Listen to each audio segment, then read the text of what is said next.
चलो मैं आज के पाठ में हम बालकांड में 29 उस पे रुके थे, दोहे पे। तो उससे आगे बढ़ते हैं। तो इसमें अभी तक उन्होंने मतलब अपने को काफी नीचे बना के बताया है, नीचे नम्र बना के फिर भी राम की कृपा उन पे है, तो ये इसी बारे में बता रहे हैं। तो इसका मतलब अंतिम दोहा ऐसे था, यही विधि निज गुण दोष कही, सबहि बहुरी सिरुनाई, बरनौ रघुबर बिसद जसु, सुनि कलि कलुष नसाई। इस प्रकार अपने गुण दोषों को कहकर और सबको फिर सिर नवाकर मैं श्री रघुनाथ जी का निर्मल यश वर्णन करता हूँ, जिसके सुनने से कलयुग के पाप नष्ट हो जाते हैं। तो यहीं पर रुके थे। तो इसके आगे फिर चौपाई शुरू है। तो ऐसे, जाग बलिक जो कथा सुनाई, भरद्वाज मुनि बरहि सुनाई, कहियहूँ सोई संवाद बखानी, सुनहु सकल सज्जन सुख मानी। अब ये रामायण कहाँ से शुरू हुआ, कैसे इसका आरंभ हुआ, कौन कौन बात कर रहे हैं, कौन किसको सुना रहे हैं। तो याज्ञवल्क्य जागबलिक, उसी को जागबलिक का है। याज्ञवल्क्य उनका नाम है। और भरद्वाज कौन कह रहे हैं और कौन सुन रहे हैं, जरा फिर। जागबलिक जो कथा सुनाई वो कह रहे हैं। और भरद्वाज मुनि बरहि सुनाई, उनको सुन, भरद्वाज सुन रहे हैं और याज्ञवल्क्य सुना रहे हैं। अच्छा। तो याज्ञवल्क्य ने जो कहा, कथा सुनाई, और वाल्मीकि को सुन रहे हैं। ये भरद्वाज तो बताते हैं, मुनि याज्ञवल्क्य जी ने जो सुहावनी कथा मुनि श्रेष्ठ भरद्वाज जी को सुनाई थी, उसी संवाद को मैं बखान कहूँगा। सब सज्जन सुख का अनुभव करते हुए उसे सुने। तो ये जागबलिक क्या वाल्मीकि का नाम है, दूसरा नाम है? याज्ञवल्क्य दूसरे मुनि है। अच्छा, तो ये कथा वाल्मीकि ने कही है या याज्ञवल्क्य ने? फिर से यही मत से वाल्मीकि, जागबलिक, याज्ञवल्क्य जी ने जो सुहावनी कथा मुनि श्रेष्ठ भरद्वाज को सुनाई। हाँ। लेकिन रामायण तो कहते हैं कि वाल्मीकि ने कही है ना, वाल्मीकि ने। वो रामायण संस्कृत है और वो अलग रामायण है। उसका वर्णन जो है, कथा वही है लेकिन थोड़ा और दूसरी तरह से है, और संस्कृत में उन्होंने लिखी है। हाँ, तो ये कौन से लैंग्वेज? इसको तो वैसे अवधि कहते हैं। नहीं, वो तो तुलसीदास ने लिखी है, बट तुलसीदास कह रहे हैं कि मैं वो कथा सुना रहा हूँ। कथा लगभग वही है, लेकिन जैसे आज ही की अभी की कथा लो, एक कहानी तुम बोलोगी, कोई दूसरा। हाँ, तो मेरा समझना ऐसा था कि तुलसीदास जी ने वाल्मीकि रामायण को अपने भाषा में कही है। नहीं, इनकी अपनी जो भक्ति है, समझ लो एक ही कहानी है, कोई कहानी है।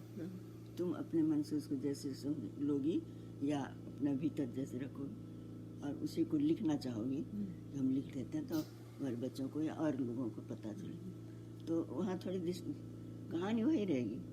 लेकिन वो कहानी जो उन्होंने लिखी, तो वो वाल्मीकि वाली लिखी या याज्ञवल्क्य वाली? याज्ञवल्क्य वाल्मीकि का ही तो नाम नहीं है, क्योंकि वाल्मीकि वल्क्य नहीं, उनकी तो वो है ना संस्कृत में, और सुनाने वाला कोई और है। उसी को वही कथा आगे बढ़ी, जैसे हम वही बता रही थी। अब यही रामायण की कथा हम लोग बात करेंगे, तुम लिखोगी या मैं लिखूँ, कोई भी, तो थोड़ा सब कुछ अलग हो जाएगा। और यहाँ पर नाम आएगा कि उत्सुकता हुई तुम्हें कि ये कैसी है कथा, तुम पूछोगी मैं बताऊंगी, या मैं पूछूं तुम बताओ, उस तरह से। तो कहानी तो उस समय है। तो वाल्मीकि कहाँ आते हैं फिर इस पूरे कथा में? मतलब ये, क्योंकि अभी तक मेरा समझना ऐसा था कि रामायण वाल्मीकि ने लिखी है, मुझे ये नहीं मालूम था कि याज्ञवल्क्य जी ने लिखी है। तो नहीं, वाल्मीकि जी ने, अच्छा एक बार फिर से पढ़ो तो दोहरा दो। तो जाग बलिक जो कथा सुनाई, भरद्वाज मुनि बरहि सुनाई, कहूँ सोई संवाद बखानी। तो यहाँ वाल्मीकि नहीं है ना, भरद्वाज मुनि है, याज्ञवल्क्य है। हाँ तो वही तो, लेकिन मतलब फिर वाल्मीकि की कथा तुलसीदास जी ने नहीं ली, मतलब ठीक है बाद में बात नहीं। हाँ, इसके बारे में जैसे कहते हैं ना कि हमने भी सुनी, तुम भी जानती हो राम कथा, और मैं भी जानती हूँ। मैं अलग अलग मैं इसको कहना चाहूँ या लिखना चाहूँ तो मेरी भाषा अलग होगी, मतलब वो प्रसंग वहाँ से शुरू होगा, या तुम पूछोगी मैं सुनाऊंगी, या मैं पूछूँ कोई सुनाएगा। लेकिन मेरा प्रश्न ये है कि जो संस्कृत वाली रामायण जो है वो वाल्मीकि ने लिखी है या याज्ञवल्क्य ने?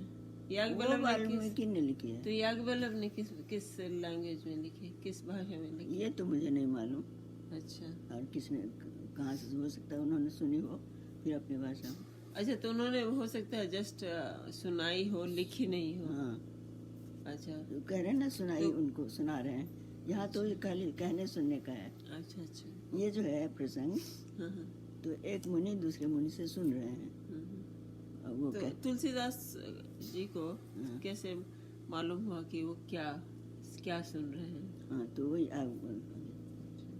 आगे मतलब वो बाद में बताऊंगी कैसे हुआ। तो वो तो वाल्मीकि ने जब लिखी उसी से, मतलब उन सबको मतलब उसी से मतलब बाकी लोगों को पता चला। हाँ, कहानी का पता चला होगा, लेकिन एक अलग भक्ति होती है और उस पर अपने भाषा अपनी होती है। तुलसीदास की भाषा कहाँ, उनकी जो भी होगी कुछ मिलती जुलती है, कुछ भेद होता है, अंतर। तो कहानी का आरंभ तो वहीं से हुआ। तो ठीक है, फिर आगे बढ़ते हैं। शंभु किन्ह यह चरित सुहावा, बहुरी कृपा करी उमहि सुनावा। सोई शिव कान भुसुंडी दीन्हा, राम भगत अधिकारी चीन्हा। शिव जी ने पहले इस सुहावने चरित्र को रचा, फिर कृपा करके पार्वती जी को सुनाया। वही चरित्र शिव जी ने काकभूषुंडी को राम भक्त और अधिकारी पहचान कर दिया। अच्छा, एक है कि काकभूषुंडी ने सुना था, जब अंत हो जाएगा तो सोचिए ये कौन किसको सुना रहा था। अच्छा, वहाँ से शंकर जी ने सुना, शंकर जी ने पार्वती जी को सुनाई। अच्छा, तो फिर ऐसे इसका किसी कहानी कहा सुनी होती गई।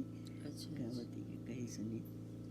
तो इसके आगे कहते हैं, तेहि सन जाग बलिक पुनि पावा, तिन पुनि भरद्वाज प्रीति गावा।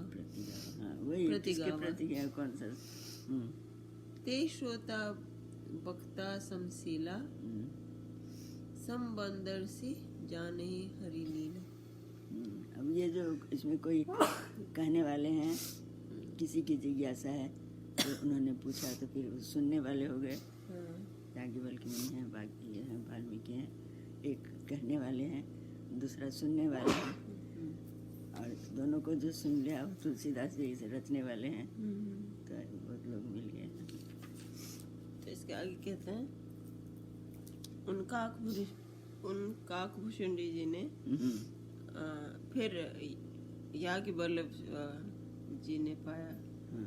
अच्छा, उस काकभूषुंडी से फिर याज्ञवल्क्य जी ने पाया और उन्होंने फिर उसे भरद्वाज को सुनाया। अच्छा, तो शिव जी से काकभूषुंडी से, शिव जी ने काकभूषुंडी से सुना। वो कहीं थे, जा रहे थे, तो वो देखा कि पक्षियों का मिला है, तो काकभूषुंडी जो भी हो। अच्छा, तो वहाँ उन्होंने सुना, तब जाके ये पार्वती माँ को सुना रहे हैं मंडप। अच्छा, फिर तो जब शिव जी पार्वती जी को सुना रहे हैं और उसी समय याज्ञवल्क्य जी ने भी सुना और उन्होंने भारद्वाज को सुनाया।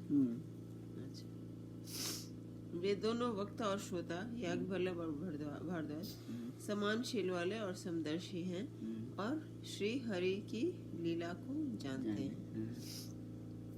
जान ही तीन काल निज ज्ञाना करतल गत आमलक समाना और जे हरि भगत सुजाना कहीं सुनहि समुझे ही विधि नाना। तो वे अपने ज्ञान से तीनों कालों की बातों को हथेली पर रखे हुए आंवले के समान प्रत्यक्ष जानते हैं। आंवले के मतलब आंवला जो छे तो जना तरह ककरो हाथ में आंवला के छोट अथी छे जे अस्तित्व छे कहन लगतो। तो वही तरह के ज्ञानी भक्त मुनि सबके हृदय में वो राम कथा जिनका हाथ में या उनका हृदय में वो आंवले को संजो के रखने सकते हैं और लोग। अच्छा, और जो भी सुजान हरि भक्त हैं वे इस चरित्र को नाना प्रकार से कहते, सुनते और समझते हैं। तो इसके बाद दोहा है, मैं पुनि निज गुर सन सुनी कथा सो सुकर खेत समुझी नहीं तसी बालपन तब अति रहूं अचेत। मतलब इन्होंने जो सुनी तुलसीदास ने तो बचपन में उन लोगों को प्रसंग को सुना तो उनके साथ थे। मतलब जैसे होते हैं बड़े बड़े बुजुर्ग का वहाँ छोटा बच्चा तो लेकिन तब से तो बाल तो इसका अर्थ में अच्छे तो वो छोटे थे सुन लिया और फिर उसके आगे जो कहानी बड़ों से सुनी या जैसे अपनी भक्ति से देखा तो फिर उन्होंने रची।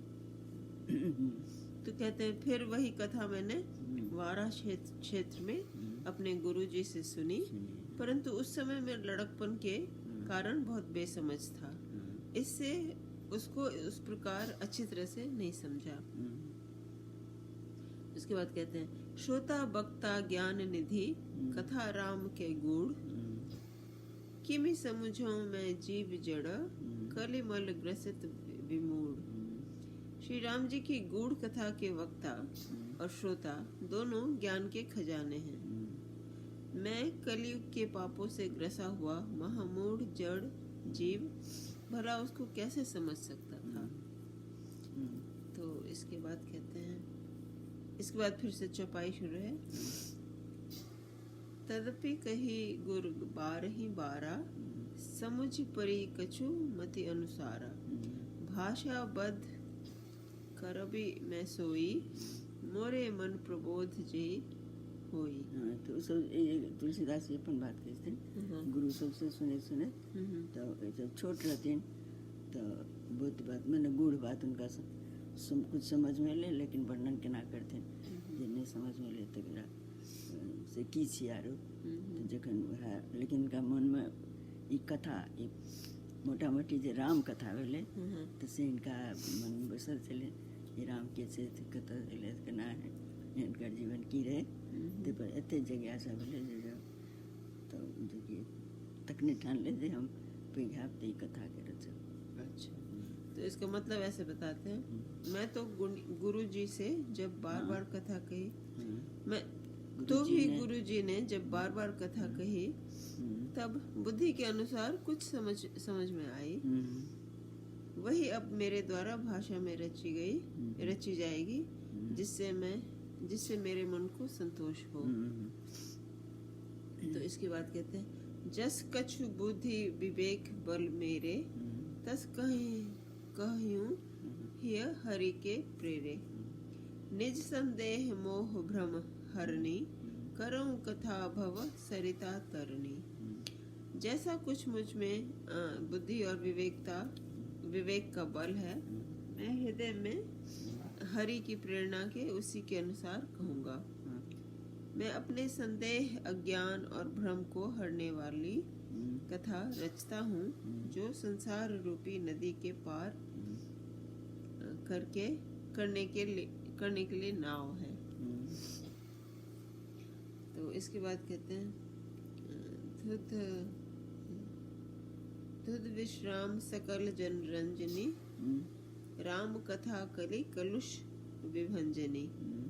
राम कथा कलि पन्नग भरणी पुनि विवेक पावक कहो अरणी। राम कथा पंडित को विश्राम देने वाली, सब मनुष्य को प्रसन्न करने वाली और कलियुग के पापों का नाश करने वाली है। राम कथा कलियुग रूपी सांप के लिए मोरनी और विवेक रूपी अग्नि के प्रकट करने के लिए अग्नि मतलब मंथन की अरणी, मंथन की जाने वाली लकड़ी है। अर्थात इस कथा से ज्ञान की प्राप्ति होती है। तो अभी तक ऐसा था कि पहले वो सबको प्रणाम करते हैं, फिर अपने को अपने बारे में बताते हैं कि मैं कितना छोटा हूँ, और अभी फिर धीरे धीरे कथा के बारे में बात शुरू हो रही है। ये बड़े होते जा रहे हैं। सुनी तब जब मैं अचेत बालक की तरह था, और धीरे धीरे गुरुओं से सुनते सुनते राम कथा पंडितों को विश्राम देने वाली है। अच्छा, ये तो कर ले। इसके बाद है राम कथा कलि कामद गाई, सुजन सजीवनी मूरी सुहाई। सोई बसु धातल सुधा तरंगिनी, भय भंजनी भ्रम भेक भुअंगनी। राम कथा कलियुग में सब मनोरथों को पूर्ण करने वाली कामधेनु गाय है। हाँ, और सज्जनों के लिए सुंदर संजीवनी जड़ी है। पृथ्वी पर यही अमृत की नदी है, जन्म मरण रूपी भय का नाश करने वाली और भ्रम रूपी मेढकों को खाने के लिए सर्पिनी है। जो एक दूसरे को नष्ट करता है। हाँ। तो ये राम कथा है नष्ट करने वाली। और किसको? तो जो बुरी चीजें हैं या मनुष्य को हिंसा देने, मतलब मनुष्य के को मनुष्य के मन में या भ्रम देने वाली या विष देने वाली या कोई बुरी चीज देने वाली, उसको नाश, जो बुरी चीजें हैं जो मनुष्य को भटकाती हैं, उसको नाश करने वाली ये कथा है। हाँ। तो इसके बाद है असुर सेन सम नरक निकंदिनी, साधु विपुल कुल हित गिरि नंदिनी। संत समाज पयोधि रमासी, विश्व भार भर अचल क्षमासी। यह राम कथा असुरों की सेना के समान नरकों का नाश करने वाली और साधु रूप देवता के कुल का हित करने वाली पार्वती दुर्गा है। यह संत समाज रूपी क्षीर समुद्र के लिए लक्ष्मी जी के समान है और संपूर्ण विश्व का भार उठाने में अचल पृथ्वी के समान है। तो इसके बाद है जमगन मुह मसी जग जमुनासी, जीवन मुकुंती हेतु जनुकासी।